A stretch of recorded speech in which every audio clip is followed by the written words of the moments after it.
آج میں آپ کو ایک حدیث سناتا ہوں.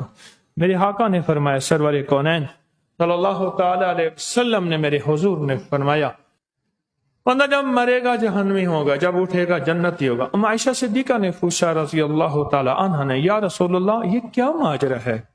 تو میرے حضور نے فرمایا، جب مرے گا جہنمی ہوگا، اس کے گناہ زیادہ نیکیاں تھوڑی، جہنمی ہوگا.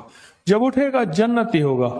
تو اس کا راز یہ ہوگا، اپنے پیچھے کوئی صدقہ جاریہ چھوڑ کے جائے گا، اپنے پیچھے جو کوئی خیر چھوڑ کے جائے گا، لوگوں کو وہ خیر ملتی جائے گی، اس کی نیکیاں اکٹھی ہوتی جائیں گی، پھر خیر ملتی جائے گی، اس کی نیکیاں کا ترازو بھاری ہوتا جائے گا، پھر خیر ملتی جائے گی، اور ترازو بھاری ہوتے ہوتے ہوتے اس کے گناہوں کا ترازو چھوٹا ہوتا جائے گا، اس کا وزن کم ہوتا جائے گا، اور اس کے نیکیاں کا ترازو بڑھتے بڑھتے بڑھتے حتیٰ کہ جب اٹھے گا مٹی سے سر جھاڑے گا اور یہ جنتیوں میں شامل ہو جائے گا. جنتیوں میں کیوں؟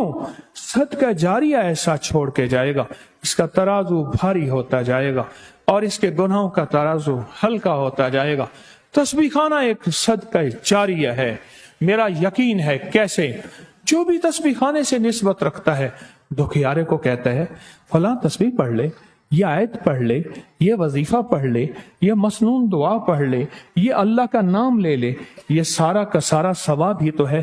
میں نے آپ کو بتایا، آپ نے 3 کو بتایا، 3 نے 7 کو بتایا، 7 نے 50 کو بتایا، 50 نے، اور یہ سلسلہ چلتے چلتے صدقہ جاریہ.